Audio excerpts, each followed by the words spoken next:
US ambassador to Canada loses it at Ontario. What the heck is going on? Hang on tight, because what you are about to hear hits Canada right in the wallet and the jobs line. All right, Canadians, lean in. I keep it blunt. When foreign powers poke at us, we got to see it, call it, and fight back. Well, guess what happened? The US ambassador to Canada, Pete Hoekstra, yep, the same guy, went full-blown explosive lash at Ontario's trade rep at a big Ottawa business event. And why? Because our neighbor down south got ticked off big time. This matters because we are talking jobs, we are talking Ontario's auto manufacturing chain, and we are talking Canada's sovereignty in trade. If we let this slide, we won't wake up until we are losing factories, losing supply chains, and getting rolled. So, here is a rundown. The annual gala by the Canadian American Business Council held inside the National Gallery of Canada in Ottawa. Cabinet ministers, business suits, trade reps, all there. On Monday night, that's where Hoekstra reportedly erupted. The catalyst? Ontario ran a TV ad in the US market, a 30 or 60-second clip. It quoted former US President Ronald Reagan opposing tariffs. The target? US tariffs on Canadian steel, aluminum, autos. Issues hammering Canada's exports. The ad got more than 1 billion impressions. Forbes said this was the best ad in North America's history. The US reaction? Donald Trump snapped. He said the ad misused Reagan and removed Canada from trade talks. Threatened 10% new tariff. Suddenly, Canada's major industry, Ontario's auto supply chain, had a bullseye on its back. Now we hit the damage moment. Reports say Hoekstra cornered Ontario's Washington trade rep, David Paterson, in front of business leaders. He allegedly unleashed a profanity-littered trade. F-words, shouting, mention of Doug Ford by name. Witnesses say Paterson remained calm. Ford's reaction? He held a press conference and said, "Pete, you got to call Dave up and apologize. It's simple." He added, "The cheese slipped off the cracker." Clear message. This behavior is unacceptable. Here is the kicker. The US Embassy in Ottawa declined to comment. The optics are bad, very bad. Quick pit stop. Hit subscribe if you want more of these straight talks. And grab a membership if you want to help me keep this channel independent. Thank you. Now back to our topic. So you might say, okay, big deal. Diplomats blows off steam. Nope, this is dangerous, and here is why. Auto manufacturing. Ontario is deeply integrated into US auto supply chains, engines, parts, final assembly. If US decides to squeeze Canada, we are vulnerable. Trade leverage. The US sees Canada as backdoor access to its own integrated markets. They know we export vast volumes of vehicles and parts. When they threaten to pull or retarget, that hits jobs. An ambassador should not behave like he's the boss of host country. This tirade sends a message. We will pressure you. It undermines Canadian sovereignty in trade negotiations. The political optics. While Ottawa twiddles thumbs, provinces and industries see the threat. We cannot act like everything is fine. We need a plan. It's not just words. It's signaling. We are watching. You will feel consequences. And that means Canada's most vulnerable sector needs to wake up. For Ontario, this is face down. Doug Ford's ad triggered it. His government said, let's challenge US tariffs. Use Reagan's legacy. Make a splash. The reaction? Dramatic. The ad aired during the World Series between Blue Jays and Dodgers. They did not like being told tariff is bad by Canada in their own media turf. They retaliated. Ford's next move? He paused the ad campaign once the trade talks were frozen.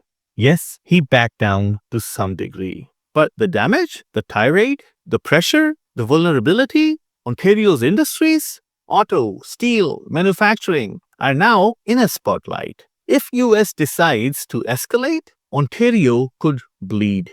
What about Canada's federal government? Prime Minister Mark Carney has been asked, are we being toyed with by the US? He said, that's a question for Donald Trump. Translation? Canada is standing by while the bully is in the room. That ain't leadership. We need three things from Ottawa: a defense strategy for Canada's integrated industries when trade tensions ramp up, a communications offensive telling Canadians, this is not just political theater. This is your job and your province at stake. A fallback plan. If US squeals again, we pivot, we diversify. We don't lose ground while lobbying for mercy. Think of your neighbor who works at a parts plant in Windsor. Think of the factory in Oshawa. Think of their kids.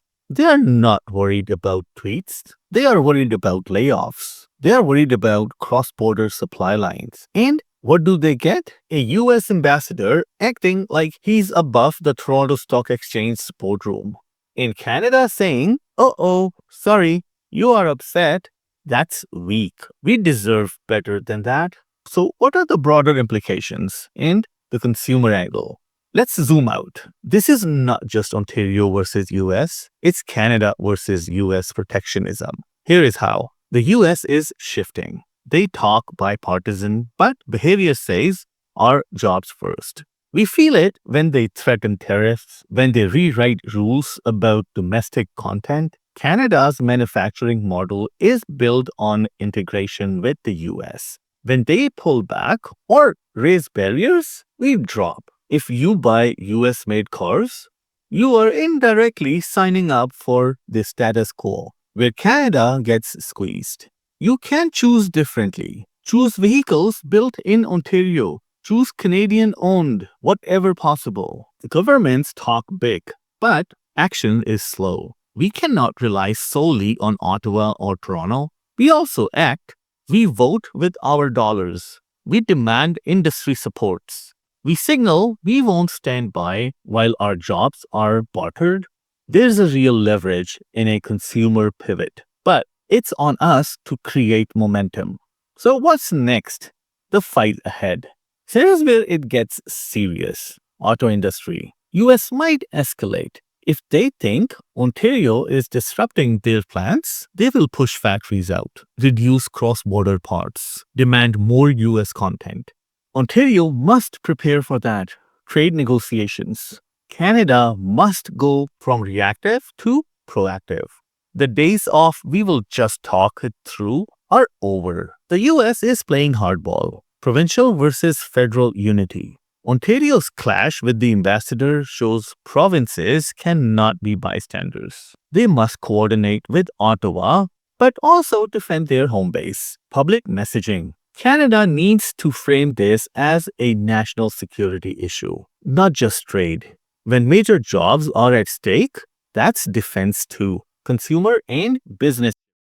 Canadians need to back Canadian production. Businesses need to integrate domestically, diversify away from being entirely US dependent. Ontario's auto supply chain, for example, must look not just south but globally and Canada-wide. We cannot be caught flat-footed again.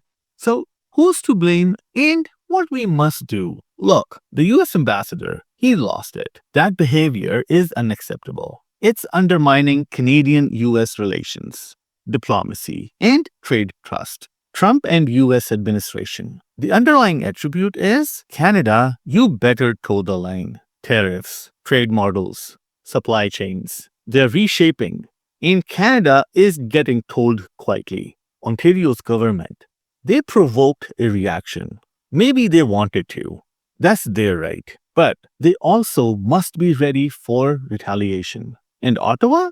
You need to stop being passive. Stop telling us everything is fine when your biggest trading partner is pointing a trade gun at your most important province's employers. So here's what we must do. Demand from our political leaders a clear defense plan for our industries. push the trade diversification, more markets beyond the US, more investment in domestic production, more supply chain resilience. Communicate with the people. Everyone in Canada must know what's at stake here. Not just statistics, but jobs, factories, family livelihoods. Because if we stay silent, the sole act between Ottawa and Washington plays out while Canadians pay the price.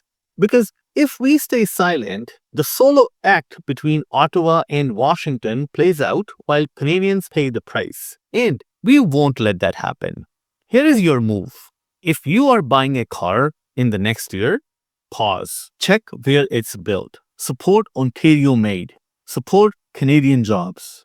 Ask your MP, what's the plan for when US threatens more tariffs? Share this video. Get your friends, family, colleagues aware. Because this is not fringe. It's front page for the future of our jobs.